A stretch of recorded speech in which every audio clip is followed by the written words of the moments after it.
Welcome to masala treat. Subscribe பண்ணுங்க, கூடவே bell button click பண்ணுங்க, லைக் அண்ட் ஷேர் பண்ணுங்க. Hello everyone, welcome to masala treat. சேஃபா சமைங்க, சந்தோஷமா சாப்பிடுங்க. நம்ம சேனல்ல ஒரு புதிய அப்டேட். ஒவ்வொரு வாரமும் 4 வகையான சமையல் வீடியோக்கள் கிழமை வாரியாக பதிவேற்றப்படும்.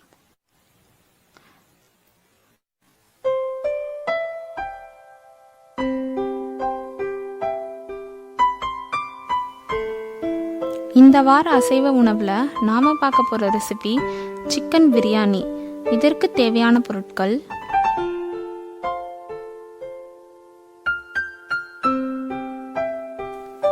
முதல்ல நம்ம சிக்கனை ஊற வச்சுக்கலாம். 1/2 கிலோ சிக்கன்ல 1/4 ஸ்பூன் மிளகாய்த்தூள், 1/4 ஸ்பூன் மஞ்சள் தூள், இஞ்சி பூண்டு விழுது 1 டேபிள் ஸ்பூன், திக்கான தயிர் 2 table spoon, lemon juice 1 spoon, உப்பு தேவைக்கேற்ப. இது எல்லாத்தையும் சேர்த்துட்டு இதை நல்லா எல்லா இடத்துலையும் படுற மாதிரி நல்லா கலந்து விட்டுக்கோங்க. நம்ம எடுத்துருக்க சிக்கன் பீசஸ் எல்லா இடத்துலையும் இந்த மசாலா ஈவனாக படணும். இந்த மாதிரி உள்ளெல்லாம் தேய்ச்சி விட்டுக்கோங்க. இப்போ இது 30 நிமிஷத்துலேருந்து 1 மணி நேரத்துக்கு நல்லா ஊறட்டும். இப்போ ஒரு ப்ரெஷர் குக்கரில் 2 டேபிள் ஸ்பூன் நெய் சேர்த்துக்கோங்க, 2 டேபிள் ஸ்பூன் எண்ணெய் சேர்த்துக்கோங்க. இது கூட பிரிஞ்சி இலை 1, பட்டை 2, கிராம்பு 6, ஏலக்காய் 4, ஸ்டார் பூ 1 சேர்த்துட்டு இதை ஒரு முறை நல்லா வதக்கி விட்டுக்கோங்க. லோ ஃப்ளேமில் வச்சு வதக்குங்க, இல்லைனா மசாலா கரிஞ்சிரும்.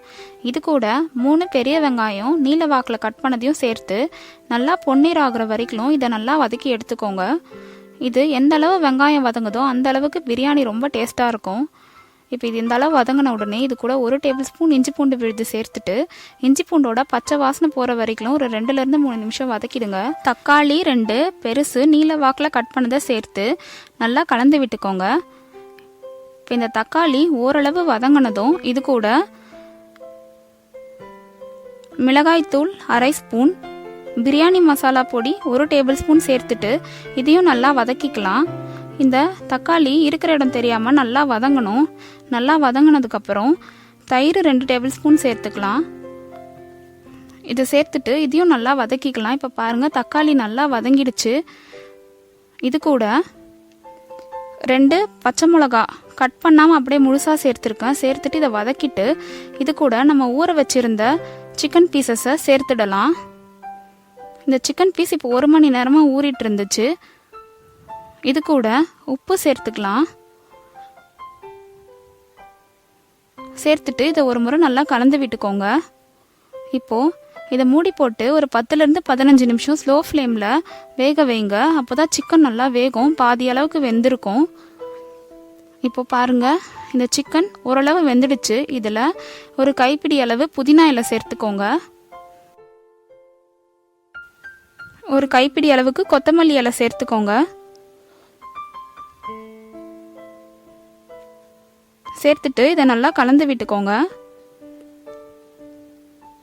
நம்ம 2 கப் பாஸ்மதி அரிசி எடுத்திருக்கோம். அதுக்கு 3 கப் தண்ணி ஊற்றிக்கோங்க, சரியாக இருக்கும். ஊற்றிட்டு இந்த தண்ணி கொதிக்க ஆரம்பிச்சிடுச்சு. இப்போ இதில் நம்ம ஏற்கனவே 20 நிமிஷம் ஊற வச்ச பாஸ்மதி அரிசியை இதில் சேர்த்துக்கலாம். இதை நல்லா கலந்து விட்டுக்கோங்க. நீங்கள் பாஸ்மதி அரிசி இல்லைனா சீரக சம்பாவோ இல்லை பச்சரிசியோ கூட யூஸ் பண்ணலாம். இதை நல்லா கலந்து விட்டுட்டு இந்த தண்ணி இந்த அளவுக்கு வத்தினதுக்கப்புறம் இதை ப்ரெஷர் குக்கரோட மூடி போட்டு ஹை ஃப்ளேமில் வச்சுடுங்க. மேலே இந்த மாதிரி இந்த நாசில் வழியாக ப்ரெஷர் வெளியே வந்ததும் விசில் போட்டு ஸ்லோ ஃப்ளேமில் வச்சு ஒரு 8லேருந்து 10 நிமிஷம் வேக வச்சு ஓப்பன் பண்ணோன்னா சூப்பரான சிக்கன் பிரியாணி தயாராகிடுச்சு. பாருங்கள்,